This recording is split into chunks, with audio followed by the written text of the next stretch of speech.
Now, over the last few years, one man has been at the center of some of the biggest, the most controversial stories in politics, and his websites have helped usher in a new era of conservative investigative journalism. His name, Andrew Breitbart, and tonight he joins us right here in studio to talk about his brand new book, Righteous Indignation, Excuse Me While I Save the World. Brother Breitbart. Thank you. Breitbart.com. We got biggovernment.com. We got Big Hollywood. BigHollywood.com. We're going to take on education next. Go after the teachers and the union organizers. I mean, we're going to put them on. You want to really save the world. I do. It's not just me. It's a citizen journalism revolution that's going on right now, and I'm trying to be the Pied Piper to show you how.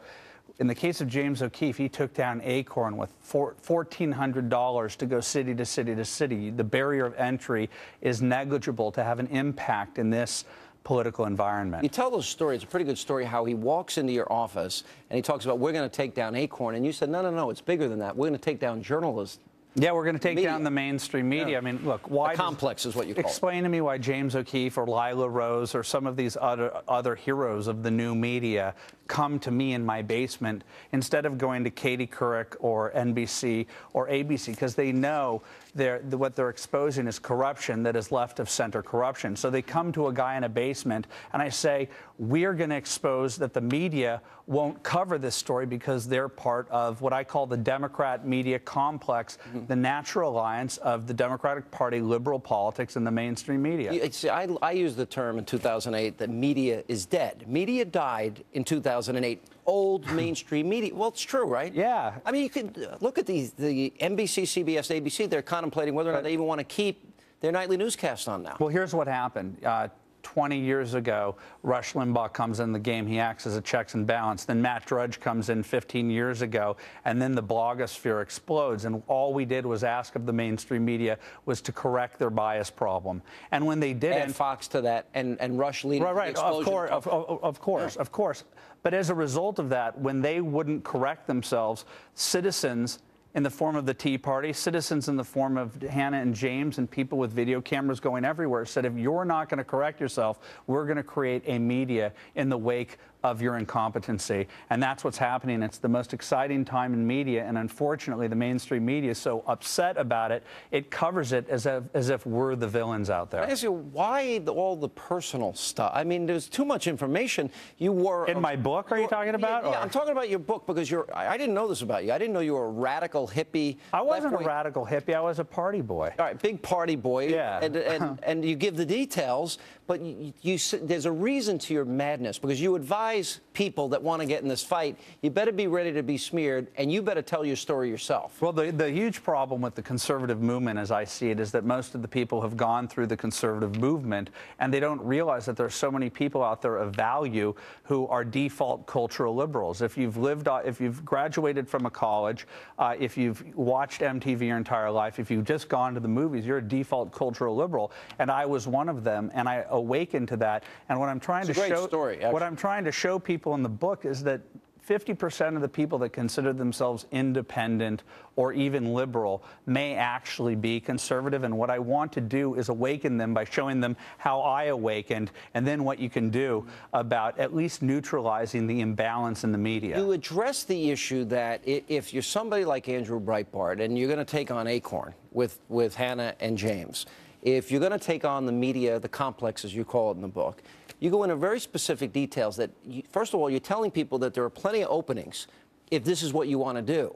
But be prepared for, being demonized, beaten up, smeared, slandered, besmirched, and how to deal with it. Well, by the way, I think you've become one of the most hated men out there in the country today. And I was always fearful. I'd go to bed at night thinking, I'm going to go on TV tomorrow. I'm going to go on the Bill Maher show. I remember talking to you about this. Yeah, and going on the Bill Maher show, and you wake up in the middle of the night thinking, what if I say the wrong thing? What if the audience boos me? What if Bill Maher smirks at me? And I had an experience where Bill Maher smirked at me. The audience booed me the entire time. I was insinuated that I was a racist by Professor Michael Eric Dyson, and comedian Sarah Silverman, as I walked off the stage, went to my seat and went onto my seat and said, "Slimy." Worst case scenario. And then my family was in the green room, and it was like a funeral. And they said, I'm so sorry that that happened to you. And I said, you have no idea. I feel that like liberated you. It was liberating. Why? Why did it? Because most people would do everything in their power to avoid that. That's why people relate to Sarah Palin. Yeah. It's why they relate to Ann Coulter or Michelle Bachmann or even a Clarence Thomas, somebody who's been attacked and mercilessly and shows that you can survive. And that's why they try to destroy you, to demoralize others who would join the fight. You know, it's interesting you say all this, because there's not a person that I know in the conservative. You told a very, actually, compelling story about the Clarence Thomas and how that motivated you to pursue this career. But it's interesting to me, over the years, I have a friend of mine here from Atlanta. When I left Atlanta, the Atlanta Journal-Constitution said, you know, 1996 was a good year. The Olympics came and Hannity left. When I left Huntsville, Alabama, goodbye to the talk show host from hell. After you're called a Nazi and a racist and a bigot and a homophobe all these times, at some point, I don't care. Yeah. You get immune to it all. Not only do you learn to be immune to it, you also find that people come out of the woodworks and say, thank you for fighting and standing up for what is right. And that is like manna from heaven. It's the greatest thing in the world. And I live in Hollywood, where I used to cynically think that Hollywood was... You used to hang out with Laurie David and Ariana Huffington. What's up with that? Well, we used to have an air kiss community, and we used Why don't you air kiss the football? Okay. What's like an air kiss? This is like... So you don't really kiss. Right, yeah, you just like go like to the side like that. And I'm good at it. I live in Hollywood. But this is one of the most important things I need to tell your audience, is that since I wrote a book called Hollywood Interrupted with Mark Abner, I used to think Hollywood was all liberal. Because I speak up for culture, these people come out of the woodworks. There are thousands of people in Hollywood, actors, writers, directors, punk rockers, people with mohawks, hip-hop artists who are conservative and who are looking for the moment in time that they can come out of the closet and fight the battle with us. It's a great story and great advice for people that want to get in the fight. Righteous Indignation, there it is. Andrew Breitbart. Thank you very much. Thank you for being with us. Appreciate it. And it's time now to check